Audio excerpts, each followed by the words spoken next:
नमस्कार, ये star news देख रहे हैं आप। मैं हूं आपके साथ हुज़ैफा गौर।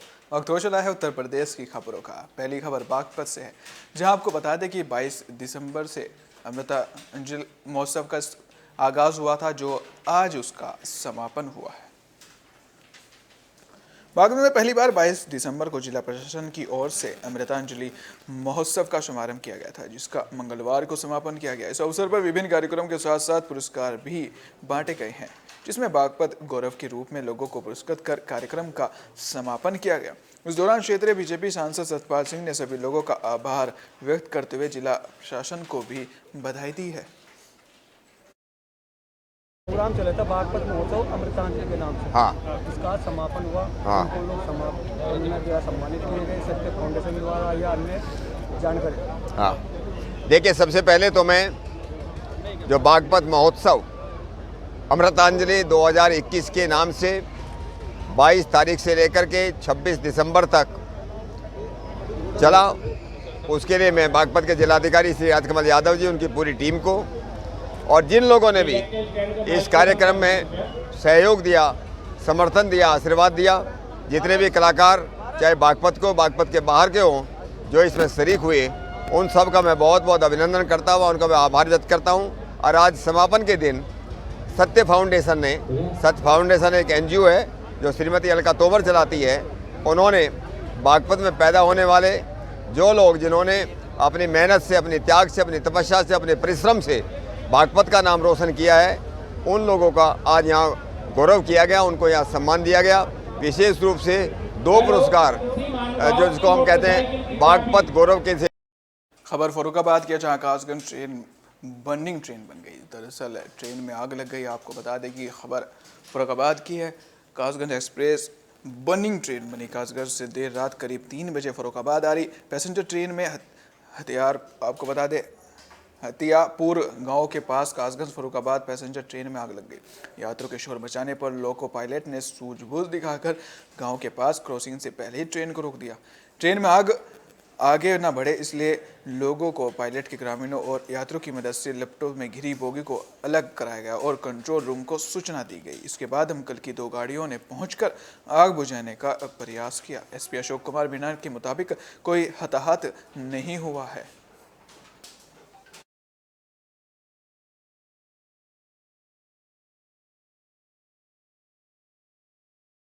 खबर देवरिया की है। आपको बता दें कि वैसे तो बच्चे स्कूल में पढ़ने जाते हैं, लेकिन देवरिया में एक अलग मामला सामने है। दरअसल जिन बच्चों के हाथों में स्कूल की किताबें होनी चाहिए, उनके हाथों में बीजेपी के झंडे थामे गए। लेकिन कुछ लोग अपने फायदे के लिए स्कूल के बच्चों के हाथों में बीजेपी का झंडा पकड़ा दिया। आपको बता दें कि यूनिवर्सल पब्लिक स्कूल के चेयरमैन और बीजेपी नेता नीरज वर्मा ने अपने यहाँ पढ़ने वाले छात्रों के हाथों में बीजेपी का झंडा देकर जनविश्वास यात्रा का स्वागत कराया।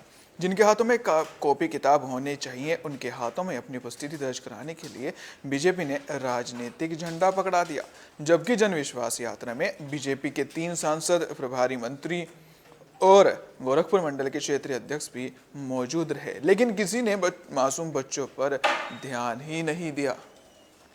हद तो तब हो गई जब जनविश्वास यात्रा के चक्कर में भाजपाइयों ने सत्ता के नशे में मरीजों से भरे एम्बुलेंस को घंटों जाम में सोनू घाट चौराहे पर फंसा कर रखा। एक तरह से कह सकते हैं कि एक तरफ एम्बुलेंस को रोका गया तो दूसरी तरफ बच्चों के हाथों में झंडे पकड़ाए गए। तो कहीं ना कहीं ये एक राजनीतिक स्टंट कह सकते हैं जो भारी पड़ता हुआ नजर आ रहा है। स्वागत के लिए हुआ है, भविष्य को मतलब संवारने के लिए आपको भेजे पर स्वागत आज हुआ है।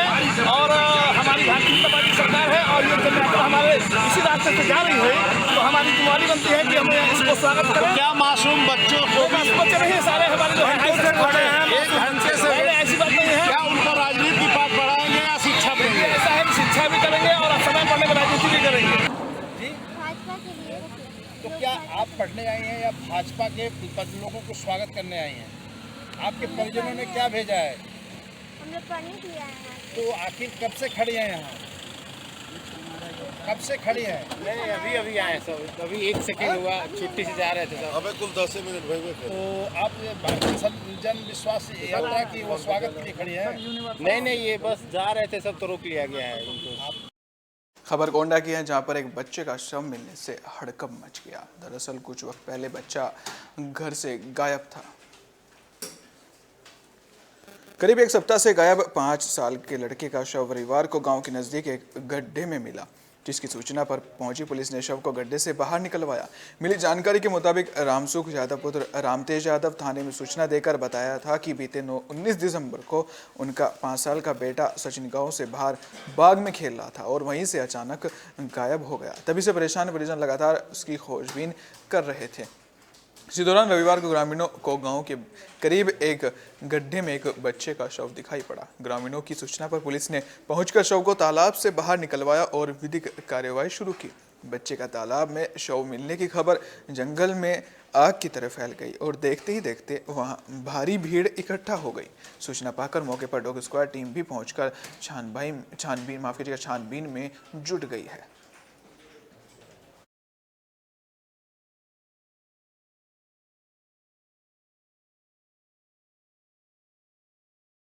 खबर शाहजहांपुर की है, जहां आपको बता दें कि गांधी हॉल में एक प्रोग्राम का आयोजन किया गया। शाहजहांपुर के गांधी हॉल में सोमवार को जिला सहकारी बैंक का 83वां वार्षिक अधिवेशन हुआ। डीसीबी के अधिवेशन में बतौर मुख्य अतिथि कैबिनेट मंत्री सुरेश कुमार खन्ना पहुंचे, जिसमें जिला सहकारी बैंक के अध्यक्ष डीपीएस राठौड़ ने बताया कि यह अधिवेशन हर वर्ष होता है और इस अधिवेशन में जिले भर की बैंक शाखाओं और सहकारी समितियों के लोग शामिल हुए। डीसीबी के अध्यक्ष ने बताया कि अधिवेशन में 11 प्रस्ताव प्रस्तुत किए गए और सभी प्रस्ताव ध्वनिमत से पास हो गए। उन्होंने बताया कि इस अधिवेशन में बैंकों और सहकारी समितियों के द्वारा वर्ष भर में किए गए कार्यों को रखा गया और आने वाले साल में होने वाले कार्यों की रूपरेखा तैयार की गई। सहकारी बैंक शाहजहांपुर का आज 83वां अधिवेशन था, वार्षिक आम सभा। इसमें 11 प्रस्ताव प्रस्तुत किए गए और ध्वनिमत से सारे प्रस्ताव पारित हो गए। प्रस्ताव ये कि जैसे 2020-21 का लेखा जोखा ब्यौरा, आत्मनिर्भर भारत के तहत जो गोदाम बनने हैं हमारे समितियों में, और इस तरीके के तमाम जो केंद्र की और प्रदेश सरकार की कल्याणकारी योजनाएं हैं, उनके संबंध में जो भी प्रस्ताव थे वो सब ध्वनिमत से पारित हो गए। और वित्त मंत्री माननीय सुरेश कुमार खन्ना जी आज मुख्य अतिथि थे। उन्होंने भी अपने वित्त मंत्रालय से सहकारिता के क्षेत्र में बैंक को और सहकारिता समितियों को जो भी सहयोग और योगदान देने का हम लोगों ने मांग रखी, वो उन्होंने कहा पूरा आश्वासन दिया। खबर फिरोजाबाद की है। आपको बता दें कि दबंगों के हौसले इतने बुलंद हो रहे हैं कि दबंगों ने तमंचे की नोक पर एक 70 साल पुरानी दुकान गिरा दी, जिसके बाद मामले ने तूल पकड़ लिया। खबर सीसागंज के मंडी गेट का है, जहां पर लगभग 70 साल पुरानी दुकान को न्यायालय के स्टे मिलने के बावजूद दबंगों ने तमंचे की नोक पर गिराकर मलबे में तब्दील कर दिया और दबंगों ने आसपास लगे सीसीटीवी कैमरों की भी दिशा को बदल दिया। दुकान मालिक टुंगुल जैन ने बताया कि उसकी दुकान के बगल में एक दुकान का निर्माण कार्य चल रहा था, जिसके चलते वह रात के समय दुकान के बाहर ही सोता था और शनिवार की देर रात लगभग 2 बजे लोग आए, तमंचे के जोर पर उसे पकड़ लिया और खींचकर गांधी मंडी ले गए और उसे बंधक बना लिया। उसी दौरान उसकी दुकान को गिरा दिया गया और जब दुकान मालिक ने विरोध किया तो उसे जान से मारने की धमकी भी दी गई। यह घटना थाने से 100 मीटर की दूरी पर बनी दुकान की है, जो पुलिस के नाइट गश्त की एक पोल भी खोल रहा है। दूसरी तरफ पुलिस ये कहती है कि उन्होंने एक तरीके से गुंडों पर, दबंगों पर कंट्रोल किया हुआ है, लेकिन यहाँ पर तो मामला कुछ और ही नजर आता है। दूसरी तरफ ये मामला जो नजर आया है, ये सरकार पर भी सवाल खड़े करता है। क्या नाम तुम्हारा? हमारा नाम मनोज कुमार जैन टिंकल। क्या मामला हुआ है ये? मामला क्या, केस चल रहा था दुकान पे 20 साल से।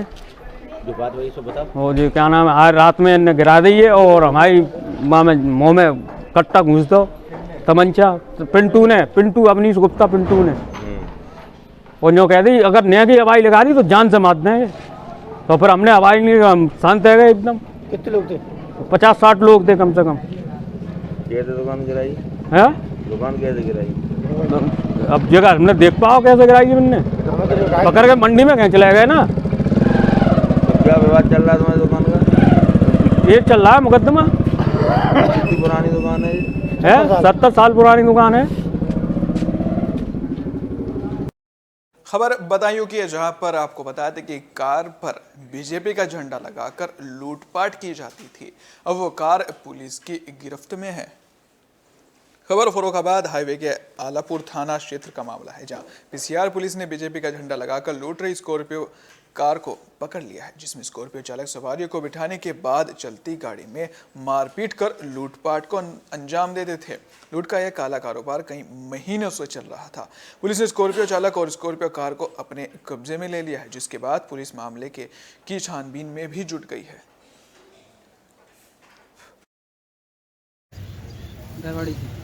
रेवाड़ी से। रेवाड़ी में क्या कर रहे थे? बेलदारी का काम कर रहे थे। तो आपके साथ क्या हुआ? हमारे साथ हमारे बदायूं। हाँ, पुलिस लाइन पे बैठा मैं। पुलिस लाइन पे? हाँ हाँ। पुलिस लाइन से फिर मैंने दूसरी गड्डी आ रही, गड्डी वाले को मार रोका अपने आप। तो वो बोला अच्छा। कहाँ जाएगा छोटू? तो मैंने गेला, तो वो बोले मैं छोड़ दूँगा। तो मैंने बोले जा गई। अच्छा, बदायूं से गाड़ी जी आ रही स्कॉर्पियो, तो आपने हाथ, इन्होंने रोका कि मैं अलापुर जा रहा हूँ? है ना, मैंने हाथ नहीं दिया, अपने आप रोका। अच्छा, अपने आप रोका। हाँ। तो बोला मैं अलापुर जा रहा हूँ स्कॉर्पियो वाला। हाँ। तो तुम लोग बैठे उस पर? हाँ। फिर क्या हुआ? फिर इन्हें मारपीट करनी चालू कर दी 20 रुपये। अच्छा, मारा थोड़ा लगातार? तमंचे कान पर? तमंचा कान पर जाके धरा। विधानसभा चुनाव नजदीक है। आपको बता दें कि इसी के चलते पार्टियों ने अपनी एक कमर कस ली है। जनता के बीच जाकर वो वोट मांग रहे हैं। कुंवर रानी रुचि वीरा ने बिजनौर की जनता से अपना एक बयान जारी करते हुए कहा कि उन लोकदल का बिजनौर में कोई वोट नहीं है। उन्होंने कहा है कि जब यहां से जाट प्रत्याशी होता तो 5000 वोटों का आंकड़ा छू लेता है। आपको बता दें, जब लोकदल के वोटरों ने जाटों और किसानों के नेता चौधरी अजीत सिंह और जयंत चौधरी को हरा दिया था, तो भला इनका वोट किसको मिल सकता है। रुचि वीरा ने कहा, बिजनौर सीट पर मुस्लिम वोटों का बंटवारा हुआ तो गठबंधन भी और वह खुद भी चुनाव हार जाएंगे। रुचि वीरा ने कहा कि मुसलमानों के वोटों का बंटवारा न हो और ऐसा करने वाले लोगों को मैं विरोध भी करती हूँ। एक तरीके से उन्होंने विधानसभा की तैयारियां शुरू कर दी है। इस बार गठबंधन है समाजवादी पार्टी का और लोकदल का गठबंधन है। मैं एक बात को और आप लोगों के संज्ञान में लाना चाहती हूँ या आप लोगों का ध्यान आकर्षित करना चाहती हूँ कि भाई लोकदल का बिजनौर में कोई वोट नहीं है। यहाँ 2007 में चौधरी सुखबीर सिंह जी चुनाव लड़े तो उनको मिले 4000 कुछ वोट। अभी 2012 में हमारे शाहनवाज राणा साहब चुनाव लड़े, जो कि विधायक रहे यहाँ से। जब वो चुनाव लड़े तो उन्हें अकेला मुस्लिम वोट मिला, उन्हें कोई लोकदल का वोट नहीं मिला। और अभी पिछले दिनों 2017 में राहुल यहाँ के जिलाध्यक्ष भी रहे हैं और वो चुनाव लड़े लोकदल से, तो उन्हें 7000 कुछ वोट मिला। तो यहाँ जो लोकदल का वोट है, अगर कोई जाट प्रत्याशी होता है तो भाई 7-8 हजार उसका आंकड़ा हो सकता है। लेकिन अगर कोई और अन्य जाति का, अन्य समाज का या मुस्लिम भाई मेरा कोई लड़ता है तो भाई इतना पे भी। खबर शामिल किया जहां पर बीजेपी युवा सम्मेलन हुआ, जिसमें बीजेपी ने युवाओं से माफ कीजिएगा, शामली जिले में बीजेपी युवा सम्मेलन में पंचायती राज मंत्री भूपेंद्र चौधरी पहुंचे, जहां उन्होंने पार्टी के युवा नेताओं को आने वाले चुनाव में एकजुट होकर एक बार फिर योगी सरकार लाने की बात की, जिसमें उन्होंने बताया कि योगी सरकार में अब वह लोग भी राम मंदिर जा रहे हैं जो कभी राम मंदिर का विरोध करते थे। सब लोगों का डीएनए एक है। अगर योगी सरकार दोबारा आई तो ओवैसी भी जनेऊ पहनकर अपने पूर्वजों का नाम ब्राह्मण बताएंगे। उन्होंने सपा सरकार पर हल्ला बोला और कहा कि सपा परिवारवाद और वंशवाद की पार्टी है। के लिए, विकास के लिए, उनके रोजगार के लिए जो काम किए हैं उसकी चर्चा हम लोग की है। और जिस प्रकार के काम राज्य सरकार ने, केंद्र सरकार ने समाज के अलग अलग वर्गों के लिए किए हैं, हमें विश्वास है कि इस बार बहुत बड़े बहुमत से, पिछली बार से भी ज़्यादा आशीर्वाद भारतीय जनता पार्टी को, इस प्रदेश की महान जनता का मिलेगा और माननीय योगी जी दोबारा एक बार मुख्यमंत्री बनेंगे।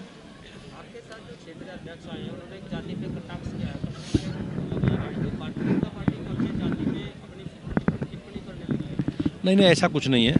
वो जो उन्होंने जिस तरह की भाषा बोली है, असदुद्दीन ओवैसी ने, सांसद हैं वो, तो उन्होंने उस भाषा के विषय में एक कटाक्ष किया, इस तरह का कुछ नहीं है।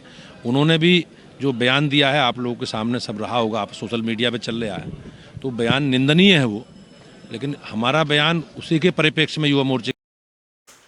खबर सिद्धार्थनगर की है, जहां आपको बता दें राशनकर्ता ने लाभार्थियों को अनाज और बता दें कि अनाज नहीं दिया, जिसके बाद हंगामा शुरू हो गया। जिला सिद्धार्थनगर के सोहरतगढ़ तहसील के विकासखंड बढ़नी के ग्राम पंचायत बसिया के कोटेदार ने प्रधानमंत्री अन्न योजना के तहत पात्र लाभार्थियों को वितरण किए जाने वाला राशन नहीं दिया और कार्ड धारकों से कोटेदार भगवान दीन ने ई पास मशीन पर अंगूठा लगवा लिया, लेकिन लाभार्थियों को राशन के नाम पर रिफाइंड तेल, नमक और चना का वितरण कर दिया, लेकिन चावल और गेहूं का वितरण नहीं किया गया। इसकी शिकायत कार्ड धारकों ने तहसील स्तरीय अधिकारी पूर्ति निरीक्षक से किया। मौके पर पूर्ति निरीक्षक ने गांव में जांच की, जिसके बाद कोटेदार के खिलाफ अभी तक भी कोई कार्रवाई नहीं हुई, जिसके बाद लोग काफी नाराज है और उन्होंने धरने की भी बात कही है। कहाँ आई हैं आप? यहाँ कहाँ आई हैं? गल्ला मिला आपको? नहीं। क्यों नहीं मिला? नहीं तब क्या करे, जो खाए और कुछ नहीं। समस्या सर यही है जी कि जब जब ये गल्ला उठाते हैं तब तक कभी अंगूठा लगवाते, कभी गल्ला वैसे ही बेच लेते हैं। इसमें 3 अब की उठाए, जो आज 25 तारीख हो गया, 25 तारीख के बीच में कोई गल्ला नहीं मिला। 1-1 किलो रिफाइंड दिए, 1 किलो चना, 1 किलो नमक, इसके अलावा गल्ला नहीं। आज घर छोड़ के पब्लिक जब आते तो घर छोड़ के भाग जाते हैं। खबर आगरा की है, जहां आपको बता दें कि आरएसएस कार्यालय पर पथराव किया गया, जिसमें 5 आरएसएस कार्यकर्ता घायल हो गए। आगरा के मोतीकुंज में आरएसएस के सेवा भारती कार्यालय पर लोगों ने पथराव किया। आपको बता दें कि कार्यालय के बाहर संप्रदाय विशेष के लोग शराब पी रहे थे और जब सेवा भारती के कार्यालय प्रभारी सीएम ने इन लोगों को शराब पीने से मना किया तो ये लोग बहस करने लगे और उसके बाद ये लोग कार्यालय के अंदर घुसे, जहां इन लोगों ने कार्यालय में शिवम और 4 अन्य लोगों के साथ मारपीट की। इतना नहीं, पथराव भी किया और कार्यालय में तोड़फोड़ कर काफ़ी नुकसान भी किया, जिसके चलते शिवम और उनके पथराव में 4 साथी चोटिल भी हो गए। जिसकी सूचना पर बड़ी संख्या में पुलिस और अधिकारी मौके पर पहुंचे, जिसके बाद पुलिस ने 2 नामजद और 50 अज्ञात के खिलाफ मुकदमा भी दर्ज कर लिया है। मंडी क्षेत्र में मोतीकुंज में सेवा भारती में अध्ययनरत कुछ छात्रों के साथ जाते समय वहाँ को असामाजिक तत्वों द्वारा मारपीट की गई थी, जिसके संबंध में मुकदमा पंजीकृत किया गया था। इस संबंध में 10 लोगों की गिरफ्तारी की गई है और अभी कुछ लोग और शेष हैं जिनकी गिरफ्तारी के लिए टीमें लगातार दबिश ले रही हैं। पीलीभीत में एक धोखाधड़ी का मामला सामने आया। दरअसल एक युवक नौकरी के नाम पर लाखों लूटता था और नौकरी नहीं दे पाता था। जिला पीलीभीत की कोतवाली जहानाबाद क्षेत्र में नौकरी के नाम पर एक गिरोह के 1 दर्जन लोगों ने क्षेत्र के भोले भाले लोगों से नौकरी लगवाने के नाम पर लाखों करोड़ रुपए लूट लिए। इनका मुख्य साथी शमशेर अहमद, जो अपने आप को पीआरडी का प्रदेश अध्यक्ष कहता है, उसने अपने साथियों के साथ मिलकर पीआरडी, आंगनवाड़ी समीक्षा अधिकारी और बीएसएफ में भर्ती कराने के लिए 1 लाख से लेकर 5 लाख रुपए लिए। उसके बाद उन लोगों की पीलीभीत में 15 दिन की एक ट्रेनिंग कराकर फर्जी ज्वाइनिंग लेटर दे दिया और जब ये लोग लेटर लेकर विकास भवन पहुंचे तब वहां पर इन्हें फर्जीवाड़े की जानकारी मिली, जिसकी शिकायत पीलीभीत जिलाधिकारी से और पुलिस अधीक्षक से की। पुलिस अधीक्षक के आदेश पर कोतवाली जहानाबाद में 12 लोगों के खिलाफ मुकदमा दर्ज किया गया, लेकिन पुलिस ने सिर्फ 1 आरोपी को गिरफ्तार कर जेल भेजा है। बाकी बचे 11 लोग अभी भी फरार हैं।